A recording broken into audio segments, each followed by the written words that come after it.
যখন প্রথম নরসিংদীতে এই জায়গা ক্রয় করে আমি কাজ শুরু করি তখনই তো আমার বন্ধুবান্ধব এবং এই আশেপাশে অনেকেই বলেছে যে আর ইউ ম্যাড, আপনি কি পাগল যে আপনি এইখানে এই এত টাকা ইনভেস্ট করে আপনি এখানে কে আসবে?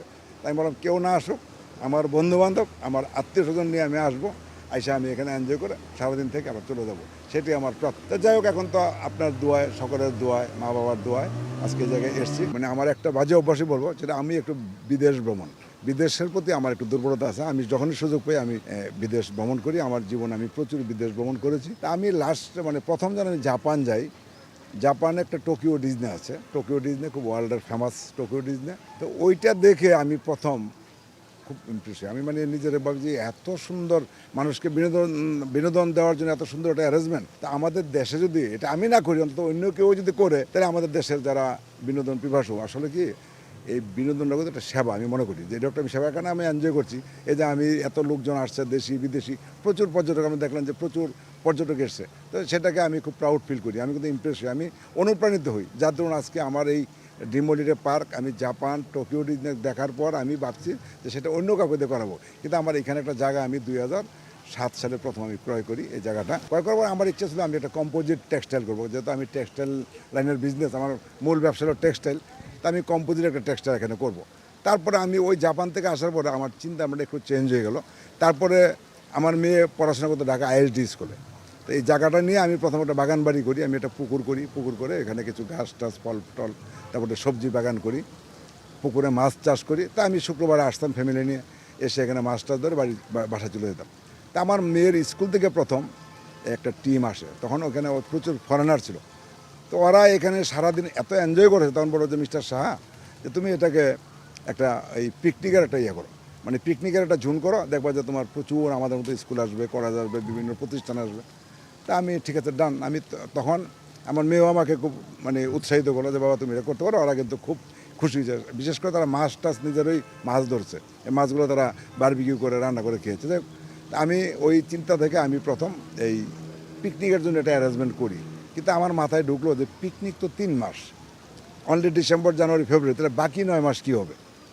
তো এই চিন্তা ভাবনা থেকে আমি ওই যে টোকিও ডিজনিতে আমি যা দেখেছি সেটাকে আমি খণ্ড খণ্ড করে কিছুটা আইডিয়া বিল্ড আপ করে আমি তখন কিছু 5টা রাইড দিয়ে আমি এই 2012 অগাস্টে 2012 অগাস্ট মাসে আমি এটাকে উদ্বোধন করি। মাত্র 5টি রাইড ছিল, কিন্তু আমার এনভায়রনমেন্টটা মানে পরিবেশটা আমি রাখছি, মানে প্রাকৃতিক পরিবেশ, গ্রামীণ পরিবেশ, ওইটার দিকে আমার যেহেতু আমি গ্রামে বড় হয়েছি, আমি গ্রামে লেখাপড়া শিখেছি, আমি গ্রামে পড়াশোনা করেছি। কিন্তু আমি মাঝে মাঝে এখন আমি চিন্তা করি যে আমার অনেক বন্ধুবান্ধব তারা রিক্সা চালায়, তারা মুদি দোকানে কাজ করে, তারা কৃষিকাজ করে, আমার আপন চাচতো ভাই সে কৃষিকাজ করে। তা আমিও তো সেই জায়গায় থাকতে পারতাম, যেহেতু আমি স্কুলে পড়েছি, আমার যে ফ্রেন্ড ওরা কৃষিকাজ করে, দোকানদার, আমিও তো থাকতে পারতাম। তা আমি চিন্তা করলাম যে না, আমাকে সৃষ্টিকর্তা হয়তো আমি ভালো কিছু করেছি। বিশেষ করে আমি আমার মা বাবার প্রতি আমি খুব কৃতজ্ঞ। আমার আব্বা আম্মার মানে আমার মা বাবার আমার প্রতি যে তাদের কি দোয়া আছে সেটা আমি এখন মানে কারণ আমি সবাইকে অনুরোধ করব, আপনারা যদি মা বাবার দোয়া নিয়ে বা তাদের মন জয় করে, তাদের যদি ভিতরে অন্তঃস্থল থেকে তাদের দোয়া পান, তাহলে সেই সন্তান কোথাও ঠেকবে না। অন্তত আমি সেটার মানে মানে প্রমাণ, মানে আমি নিজে আমি মাঝে মাঝে চিন্তা করি যে আমাকে সৃষ্টিকর্তা এখানে নিয়ে আসলো, আমি তো এমন কিছু করি না, নিশ্চয়ই আমার মা বাবা কোনো ভালো কাজ করেছে। তো দোয়া না, মা বাবা হয়তো পূর্বজন্মে কোনো ভালো কাজ করেছে। তো যাই হোক, এখন আমি দেখলাম যে আমার এখানে দেশি বিদেশি প্রচুর হাজার হাজার লোক আসছে দেখতেছে। তা আমি ওইটাকে একটা বিনোদনমূলক সেবা হিসেবে নিয়েছি, কারণ বিনোদন একটা সেবা। আর বিশেষ করে আমাদের দেশের স্কুল কলেজের যারা ছেলে মেয়ে আছে তাদের জন্য কিন্তু ঢাকা ভিত্তিক কিছু এই বিনোদনমূলক পার্ক আছে, কিন্তু মফস্বলে নেই। এখন আমি গ্রামকে বলি নাই, যার ধরুন আমি দেখুন এখানে 50 দশকে মানে 50 শতকে কী ছিল আমাদের গ্রাম বাংলার চিত্র, এটা কিন্তু আমাদের এখনকার প্রজন্ম কিন্তু অনেকে জানেই না। এখানে আমি সেই পরিবেশটা এখন দেখুন, এই যে যেমন চুরি বিক্রি করছে, বাড়ি বাড়িকে চুরি বিক্রি করতো, এটা তো এখন নেই। এখানে ওই যে বায়োস্কোপ, ওই যে আমরা বক্সের ভিতরে এক চোখ কানা করে আমরা এটা ভিতরে দেখতাম, সেটা। তারপরে গ্রামের চায়ের দোকান আছে, গ্রাম বাংলায় কীভাবে রান্নাবান্না করা হয়, এখানে হাঁস মুরগি কীভাবে খামার ছিল, এখানে গরু কীভাবে প্রদান করতো, সব কিছু মিলিয়ে কিন্তু আমি এখানে ছোট্ট একটা জায়গার মধ্যে আমি এটাকে চুজ করেছি। আপনি বিশ্বাস করেন, এই আদর্শগ্রামটা আমরা এখানে যেখানে বসে আছি এইটা দেখার জন্য আমার ওই যত দর্শনার্থী আসে, প্রথম এন্ট্রি করেই তারা ফার্স্ট তাদের মানে তাদের ফার্স্ট স্পিচই যে ভাই আদর্শ গ্রামটা কোন দিকে, সবাই বলে স্যার এরা আইসিও কিন্তু আদর্শ গ্রামের জন্য আপনি একটা স্যার ইন্ডিকেশন দিয়ে দেন।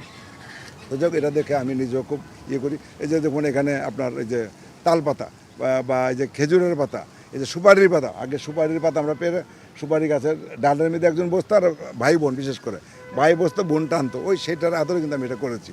তো সব কিছু মিলে আমি মনে করি যে আমাদের দেশে যারা শিল্পপতি আছে তাদের উচিত এই জিনিসটা মাথায় রেখে প্রত্যেকটা মফস্বল শহরে অথবা জেলায় একটা করে অ্যামিউজমেন্ট পার্ক করা উচিত।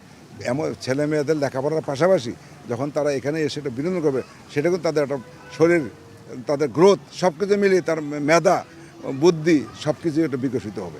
তা আমার একটা অনুরোধ আপনার মাধ্যমে, আমাদের দেশে প্রচুর শিল্পপতি আছেন, আপনারা এই ধরনের অ্যামিউজমেন্ট পার্ক প্রত্যেকটা ডিস্ট্রিক্টে করুন, তাহলে আমাদের দেশও কিন্তু সুনাম হবে। আর আরেকটা জিনিস আমি বলেন, আমরা কিন্তু এইগুলো দেখার জন্য কিন্তু আমরা সিঙ্গাপুর, থাইল্যান্ড, মালয়েশিয়া যেতাম, গিয়ে আমরা এগুলো দেখে আসতাম। আমার এই ড্রিম ওয়ার্ল্ড পার্ক নেক্সট পরিকল্পনা যে আমি এই যে যারা আমরা বিদেশ গিয়ে অর্থ ব্যয় করতাম, বিদেশি অর্থ ব্যয় করার জন্য আমাদের দেশে আসে, আমি সেই ধরনের একটা অ্যারেঞ্জমেন্ট করতেছি।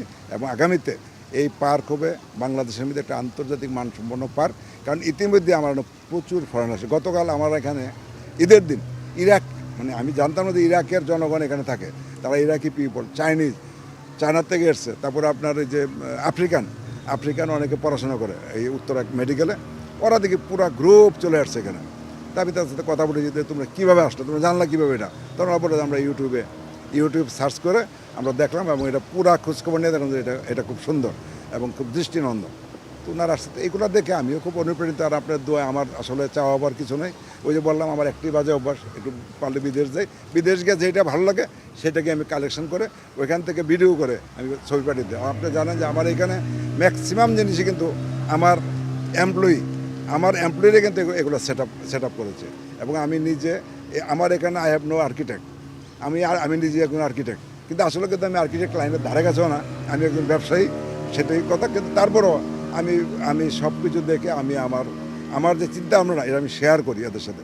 আমি বসি আমার ইঞ্জিনিয়ারের সাথে, আমার আর্কিটেক্টের সাথে বসে আমি আমার চিন্তাটা আমি শেয়ার করি যে আমি এই জিনিস দেখে আমি এটা চাই, কিছু ছবি তুলে নিয়ে আসছি। আর এখন তো ইন্টারনেটের যুগ, গুগলে সার্চ করলেই সব পাওয়া যায়, মেজারমেন্ট থেকে শুরু করে সব কিছুই। ওইভাবেই এটা এগিয়ে যাচ্ছে। আর মানুষ কিন্তু ডিজাইন ড্রয়িং করে একটা প্রজেক্ট করে, আর আমি প্রজেক্ট করার পরে আমি ডিজাইন ড্রয়িং করেছি।